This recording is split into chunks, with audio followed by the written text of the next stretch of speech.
A sow walks toward the gallows, dressed in a man's jacket and breeches. The people of a Normandy town watch as she is strung up on the rope. Her crime: murder.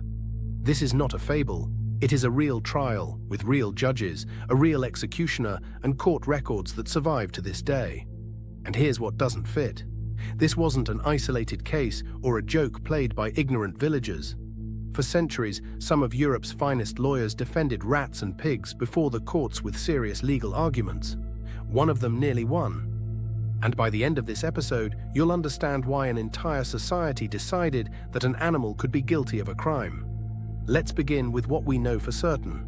Between the 13th and 20th centuries, animal trials were held across many regions of Europe, especially in France, but also in Switzerland, the Tyrol, Germany, the Netherlands, the southern Slavic countries, and on rare occasions, Italy and Spain. This was no fringe phenomenon. We know of at least 85 medieval animal trials in Europe, many of them in France and Switzerland, and many more cases in the modern era, right up to the early 20th century. Most of what we know comes from a single work. The subject of medieval animal trials was first treated by Edward P. Evans in his 1906 book, The Criminal Prosecution and Capital Punishment of Animals. His chronological list details 196 cases from 14 countries. But a word of caution is needed here. Modern historians treat these figures carefully. Many accounts exist, yet solid evidence for such legal actions is scarce. In other words, some cases are perfectly documented, others are doubtful, and others may be legend, repeated over the centuries.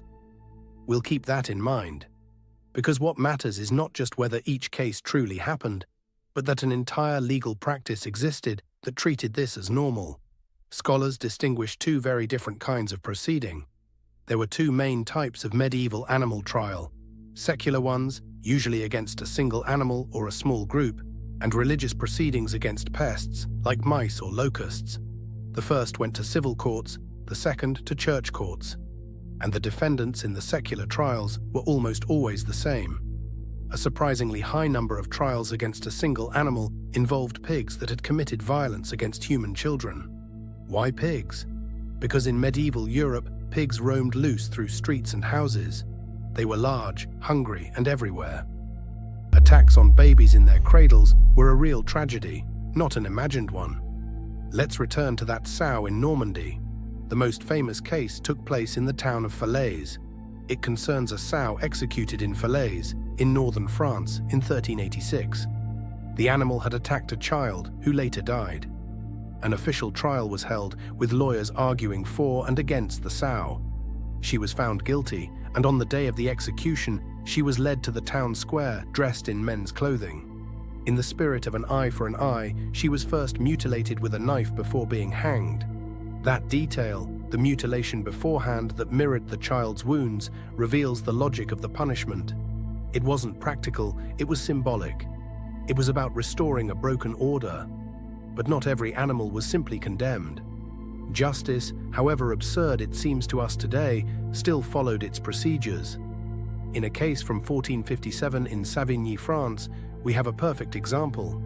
A sow was accused of killing a 5-year-old child, with her 6 piglets following her. Her owner was only charged with negligence, but the sow was sentenced to death. Since the court could not prove the piglets' involvement, they were pardoned. Think about that for a moment. The court applied to the piglets the principle that you cannot convict without proof. In 1457, the 6 blood-stained piglets of a murderous sow were charged as accomplices to murder, but were ultimately acquitted on account of their tender age. The very same arguments as in a human court: reasonable doubt and being underage. And now the second kind of proceeding, the strangest of all, the church trials against pests. Here an obvious problem arises. How do you put thousands of rats or locusts on trial? How do you summon them to appear? The solution was as serious as it was surreal. The local bishop, or someone from his staff, would appoint a human representative for the accused pests. This person had the impossible task of telling the defendants to show up on the day of the trial. And this brings us to the most brilliant case in this entire history: the man who nearly won by defending the rats. In the French town of Autun, rats were devouring the barley harvest. In 1522, they were put on trial before a church court in the town of Autun. The rats were charged with the theft and destruction of the barley crop, and the bishop's vicar asked that they be excommunicated. The court assigned them a defender, and no ordinary one. Barthélemy de Chassaneuz, who lived from 1480 to 1541, was a French jurist, a brilliant lawyer who took the case entirely seriously. His strategy was a masterpiece of legal cunning. First, he attacked the summons. He argued that the rats were too widely scattered to have heard the summons. In response, the vicar asked every church in every parish where the animals lived to announce the trial. The rats, of course, did not appear. And then Chassaneuz played his best card. He argued that the rats' journey to Autun was far too dangerous. Not only did they have to travel great distances, but they had to avoid the watchful eyes and sharp claws of their mortal enemy, the cat. The lawyer maintained that the defendants could refuse to appear if they feared for their safety. It was a legitimate legal argument applied to rats. A defendant is not obliged to risk his life to reach a trial, and the town was, quite literally, full of cats. The vicar, whether moved by Chassaneuz's words or simply worn down by his objections, postponed the case indefinitely. The rats won. That case launched his career. His defense of the rats of Autun in 1522 gave him such fame that he ended up in a position equivalent to the president of the High Court. And here comes the twist that gives meaning to this whole dark story. Years later, now a powerful judge, Chassaneuz faced a very different case. A dozen Protestant residents of the village of Merindol chose not to answer a summons. As a result, the court ordered the entire town burned to the ground. Then someone reminded him of his own defense of the rats. They reminded him of the arguments he had made on behalf of the rodents. If the rats had been granted the chance to be heard, surely humans deserved that right too. Couldn't the Protestants of Merindol also be given safe passage to a fair trial? The argument that had saved a colony of rats now served to save human lives. And this brings us to the question you've been waiting for all episode. Why? Why did an entire civilization put animals on trial? The honest answer is that we don't know for certain. One scholar put it this way: nobody knows what they were for, and nobody has ever known. But there are clues. To the medieval mind, it was not absurd. In the medieval era, people genuinely believed that animals could sin, feel guilt, and be held responsible. And with pests, there was a real theological tension.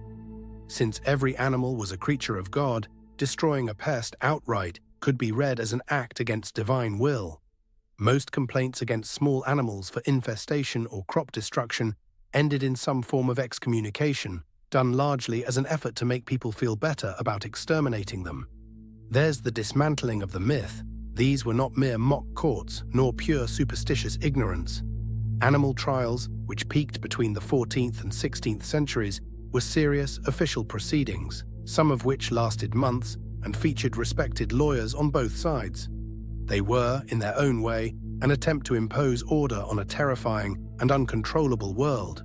When a harvest was lost or a child died, the trial offered something the chaos did not: a culprit, a process, a verdict, the illusion that the universe still had rules. The Sow of Falaise understood nothing of laws, but the people who tried her needed to believe the world held justice.